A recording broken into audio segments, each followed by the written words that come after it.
Hello, welcome back. Rowan Hand, Cormac Campbell. It is the morning programme going out from the heart of Newry to the world, the great spaceship Earth. The inhabitants thereon await your every word, sire. Well, Rowan, you look like a man. I don't really even need to finish that this week. Yeah. It's the weather. It's the summertime. Weather. Right. It's my Indian wardrobe. Right. So there you are. I tell you, you need this kind of gear. Certainly in Mangadu in Chennai, where I go. What about in Carnegat? In Carnegat yesterday. Yep. In Warren Point yesterday. Yep. Right. And it's infinitely more acceptable than the folk. You see them coming out with their knobbly legs that are white and hidden all year long, you see. And the slightest hint of sun, they come out with their sandals and their socks. Because I had heard there was reports that you were spotted lathering yourself in bronzing lotion and lying down on the chiseled stones of Warren Point Beach. Bronzing myself. The concept of me being remotely bronzed is a nonsense, because as a younger person I had lots of freckles, and then it comes, I went red. And it's more of a deep mahogany than bronze, I think. That's what I'll settle for.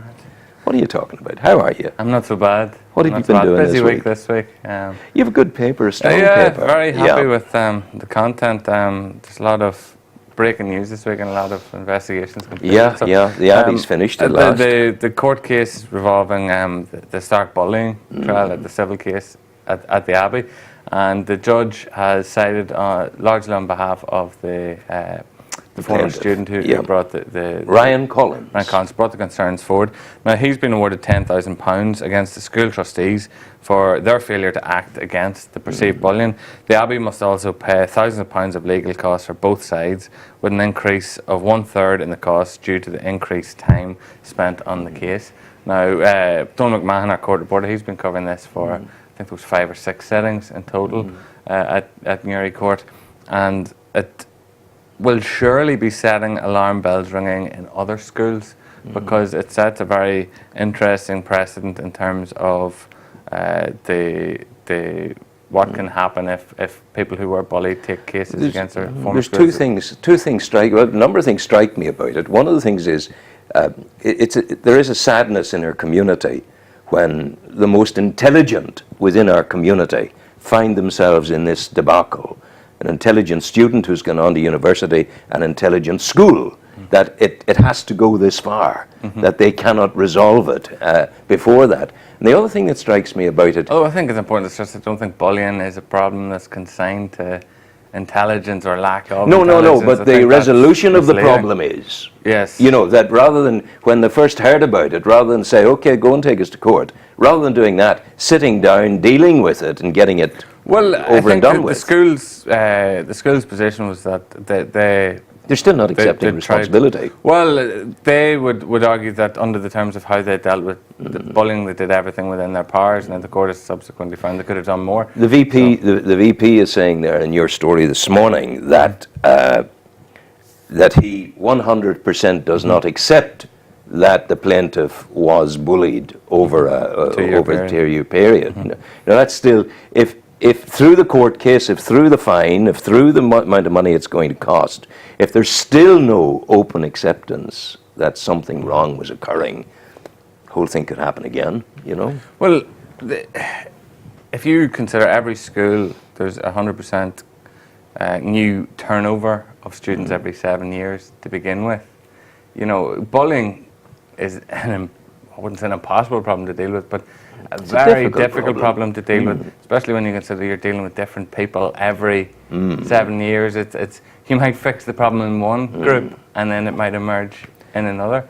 There's still no answer to it, is there? There's no way of solving it, really. Well, I wouldn't like to speculate on that. I'm not equipped to answer that. How would you deal with bullying? How would I deal with it?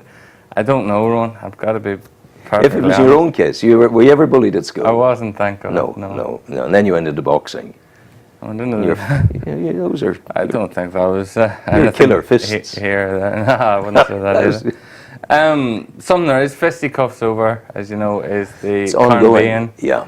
development argument. Now, Newry and Armagh MLA Mickey Brady, he's requested a debate at Stormont into the granting of planning permission for mixed-use development at Carnbean. Now, prior to this, we've seen a rather heated exchange in the council offices. Now, this will take it to the very top table. Obviously, it was Mark H. Durkin's Department of Environment who granted approval for the proposal. So now Mark H. Durkin, if this is discussed at Stormont, will have to answer the questions of those MLAs opposed to it in a very public fashion. So I think that there's lots of people for and against this project that will be tuning into the live feed on the internet of the. He still hasn't. I don't know about your lot, but he still hasn't responded to my request that he comes down for interview. And as to the best of my knowledge, he still hasn't responded to the Chamber of Commerce and Trade's request that he comes to Newry to meet them. Perhaps that's why Mr. Brady has taken it to him. Found a new way of approaching this. Yeah. As you may be aware, the works along the canal are very nearly approaching completion. So we've been looking into some of the outworkings of this. One thing you would imagine, and especially the glorious weather we've had for the past week, is the idea of sitting down, sipping a coffee, having a drink, eating your lunch along the canal, and what the opportunities are for some of the local businesses. If you imagine there's 5 or 6 hospitality businesses just along that stretch in question. So we've been trying to find out just what is the scenario. Are they allowed to put tables and chairs out? Because I'm sure both they and the general public would welcome it on a day like that. That story, did you instigate the story? Yes, did you go to them and ask? We went and asked some of the different groupings what they would like and what the scenario is. Now, in the longer term, such licensing will fall to the new Super Council. In the meantime, it falls to the Department of Regional Development. Now, there is a meeting taking place in the next week between the council and the chamber and the various groups organised in terms of just what they can do and what will be done in the area. One maybe gripe is, should this not have been done when the plans for the project were drawn up in the first instance? Wouldn't it be wonderful that the day the project opens that there's a big show and you're sitting having your lunch on the paving? I suppose the downside of it is, and this is part of the regulation thing, if it's intended to be a walkway, then the danger is it'll be taken over by tables and chairs and you'll not be able to get past. But that's why there needs to be certainty. And if there's certainty, that means they're allowed to use this piece, they're not allowed to use that piece. Absolutely. And that's what's required. Something else that will be of interest to people, York and Fla, the first Trad Music Festival. One of the acts has been confirmed for York and Fla this year, and that's Hometown Boys, the 4 of us. Granted, they're not a trad band, but I think a lot of people in Newry would be very happy to see them return. They're going to play in Newry Town Hall 25 years after their first gig at the venue. So they've got stickability. I'm kind of excited myself about that. So from the sublime to the ridiculous, Rowan. And the ridiculous is? And the ridiculous is this the world's oldest cat? Tutti Frutti. The cat is called, and Tutti Frutti is 23. Is it a Newry cat? It's a Newry cat, yeah. It's a 23-year-old cat. 23 years old. Yeah, and the owner, Mary McAlevey, has the papers to prove it from the vet. Now, the argument here is that the previous oldest cat in the world, Poppy, died at the age of 24 last week, and her 9 lives ran out. So now there's a clamour of other cats around the world campaigning. This is your story. Yes. How did I know that? Campaigning for the title. Now, as you can imagine, we've tried to fit as many cat puns into the story as possible. So, the opening line, for example, is the battle to be named the world's oldest cat is taken on a distinctly local field with Newry Moggy, Tutti Frutti among the pussies galore, clawing their way towards the title. I think there's 14. You did that purposely. Oh. Well, the final line of the article is go on. It is unclear if Guinness, who catalogue world records in a wide variety of fields, will use testing techniques such as CAT scans to evaluate the true ages of the contenders. But friends of Tutti Frutti said that if she were to be confirmed as the world's oldest cat, it would be just perfect. Go on. On to more serious matters. I can recognise your idiosyncratic tendencies. I thought you were going to say idiot. No, Right. in these wonderful stories. It's great. A more serious note, and this story really recognises the importance of members of the public getting in touch with the paper, passing on tips, information that they've heard, because we're in a position to go and check it out and evaluate what's going to happen. So we received correspondence from a reader in relation to breast screening services at Daisy Hill Hospital. Donald McMahon, who would also cover our health matters, he followed it up, and he's unravelled the truth, I guess, and it's that women in the district will no longer be screened for breast cancer in Daisy Hill Hospital as a new £300,000 mobile unit gets set to open in Newry. The move of medical examinations in the Southern Trust comes in the wake of breakdown of the mammogram machine at the local hospital. Breakdown? The machine broke. So they kill it? They go somewhere else then, and they're not coming back to Newry? I think temporarily they'll be moved possibly to Craigavon. I'm not 100% sure in that matter. Yes, the decision has been taken to close Daisy Hill, but to transfer service initially to Craigavon Area Hospital, then to a mobile unit at Tower Hill, Armagh, until the new digital mobile unit arrives in Newry. Sure. So it's not the end of the world. It's not, but it's worth. Rumours swirl about. Oh yeah, absolutely, absolutely. So from the point of view of the member of the public, raising well worth concerns doing and getting it clarified. Absolutely. That's, I'm just checking my page of where to go to next, and it's a very easy call of where to go to next. Ron, and you're very well organised. Very well organised. You know, you catalogue everything on the front page, and then you come. Catalogue. What is it? What have you got there? The story is it's in relation to two historic buildings. Actually, it's two stories. Yes. The first of which is growing concerns in the High Street area that St Clair's building could be demolished as part of the new health hub project. Should the bidders who own the St Clair's building get the rights to build? There's three bidders, obviously, still in contention. So again, Donald has been following this up, following the launch of an online petition attempting to derail the 60 million health hub plan for the site. Now, he's spoken to both the people raising their concerns about it, but also the developer in terms of what will be knocked, what won't be knocked, and they're promising that much of the, I suppose, the striking facade of the building will be kept, and not everything will be kept. Now, what's stated here is the Grade B listed chapel on the site will be retained and used for cultural community purposes. Its setting will be enhanced by the removal of various unattractive and utilitarian buildings which have been added. So hopefully that means the real architectural gems stay. Of course, there's that gem of a little churchyard in under the avenue, in under the building into where John Mitchell is buried in there. Well, I believe there'll be better access to that as well as part of this scheme. So again, the need for members of the public and community groups to raise their concerns, and then that's what their local paper is there for, is to investigate a little, get a few answers for them.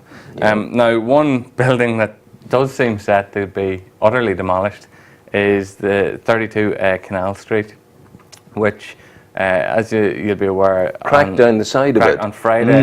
It was Bertie Flynn talking about it. No, he's talking about it. Yes.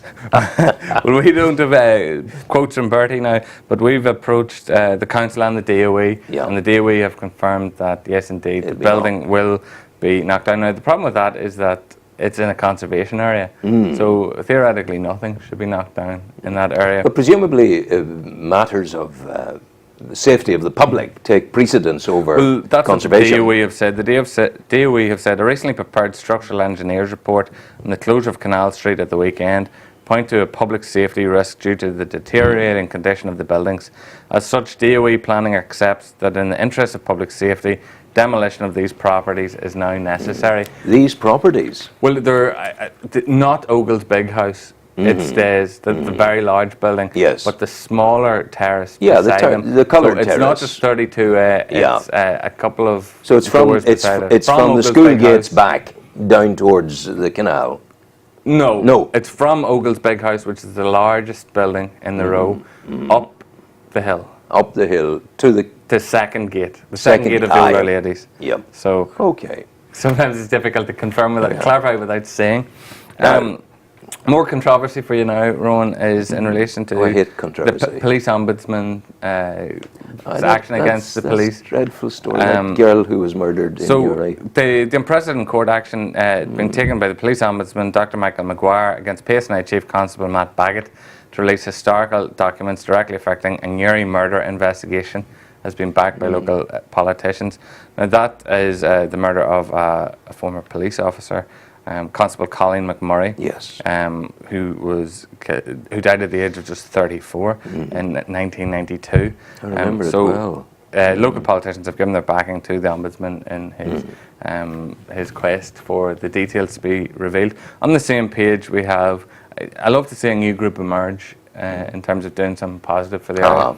And Newry Urban Sports, it's a group of young skateboard and BMX stunt enthusiasts, and their ambition is, and it's already been backed by the Maritime Association, you may be aware, is to have a skate park developed as part of any Albert Basin development. Yeah. Now they say the price for doing so would be quite reasonable. It'd be between 100 and 300,000 pounds, which if you consider how many people would use it. Now what they've also stressed is that this type of facility would bring people from Belfast and Dublin to Newry, so there would be an economic backing for it. They were talking about this all of 20 years ago, wanting this, and it's been ongoing, and nothing has come of it for the reason that the council said all through that time there were problems with insurance of those who would use it.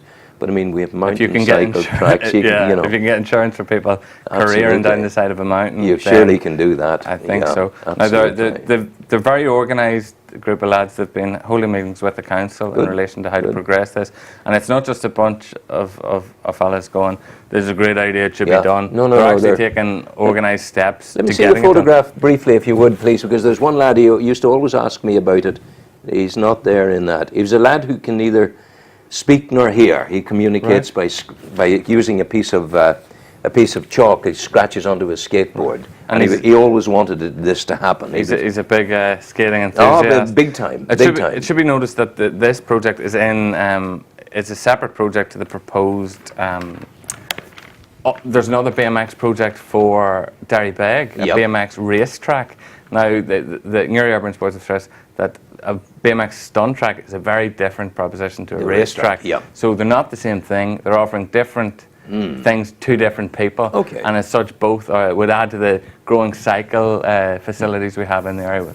So take us on there and see where we're going. As a young man of 20 years old, Rowan Hand stepped through the gates of Park Esler for the first time. Not for the first time. As a young man of 12, I played hurling and football there. Well, but I remember it in the old days. Do you remember the grand opening of Newry's new £15,000 Gaelic Park? A full 50 years ago this week with a friendly game against Kerry. Do you know something? I was away from Newry at that time. I'd moved away 5 years maybe away from Newry. But I remember it in the days when it was simply called the Marshalls. And there was a Nissan hut, a black Nissan hut for people to change in. And Billy was the caretaker. He lived on Monaghan Row, I think. But it was very, very primitive. And we could only dream of what was to come. And Benny McKay's father, Tommy McKay, was a great stalwart of Newry Shamrocks, and he encouraged a whole generation of young people down there at the Marshalls that became the pitch that became Park Esler. We've dug through the archives for the official opening of the ground 50 years ago this week. We spoke to County Secretary Sean Oak, about it. We've got 6 of the best Park Esler moments from the official opening 50 years ago. And you be of note that in the original article 50 years ago, it was stated that it is unique that this County Down Park is for the greater part of its area in County Armagh. In fact, the county boundary bisected. That's something that, of course, has been in the news again recently. A forgotten piece of history that was. Absolutely. If we stay with sport, there's only one place to start, really, and that's the incredible success of local golfer Colin Campbell Yes, Jr. No yes. relation, I must say, but he's also from Warrenpoint, and he's picked up the East of Ireland Amateur Championship trophy. So Gareth McCullough has an excellent interview with him, and obviously when somebody is winning championships like that, the first question you tend to ask them, are you going to go pro? Yep, So absolutely. he clears any issues up with that. He says it's not just about talent, it's about financial backing. So he says he enjoys life as an elite amateur. Yeah. And he doesn't have the financial backing to be a pro, so it's not something he contemplates. But big things lie ahead for him, certainly. And I suppose the main aspiration at present is that he'll manage to get a slot at the Irish Open. Oh, yes. Possibly when it comes to Newcastle next summer. Another man who's excelling in amateur sport is Cian Tucker. He's the boxer. The young You Boston have a boxer. magnificent photograph of him beautiful, in there. It's a very, very clever photograph. Peter Clark, our photographer, he took his lighting rig down to Bosco last year. He did it well. It's a beautiful contrast of light and shade. Like Cian is, he won the Irish Junior Cadets title in Dublin last week, and the beauty of winning the Irish Junior Cadets is it's automatic selection for the European Junior Cadet Championships that take place in Hungary at the end of the month. So he's now going to be spending the next few weeks at squad training sessions in the high performance gym. Wow. Somebody else who'll be doing likewise is Fergus Quinn, who we spoke about a week ago. Fergus, who also plays for Armagh Minors, he's got his call up to the International High Performance Unit, the same unit where the likes of Paddy Barnes, Michael Conlon, where they train. So he'll be rubbing shoulders with the great and the good, hopefully getting to spar with them a little. He's reaching that age. That he can. So it's really the boxing equivalent of a young lad from the town getting a call up to go and train with Man United. Wow. It's, you're training with some of the world's elite boxers, Olympic medalists, World Championship medalists, European medalists. So it's very exciting times for local boxing in that regard. Well, you take me to your final piece, or I'll have you arrested by my next guest who's just come through the door. The final piece would be the South Down. We're back to news. The South Down wind farm project. Oh yes, it's been the size of it and much the scale truncated. of it has been reduced by up to 50%. Yeah. Now there could be various reasons for this. The reason given by First Flight, the organisation behind it, is concerns in relation to shipping and fishing. Now there's also the cost element that must surely come into it. The original cost estimate was between 2 and 3 billion pounds. Now the project they're talking about now is about £1 billion, and they're expected to be located somewhere between Annalong and Killock. So it's still a massively significant project. Again, it's been reduced from producing 20% of Northern Ireland's power to 10%. Still a significant figure.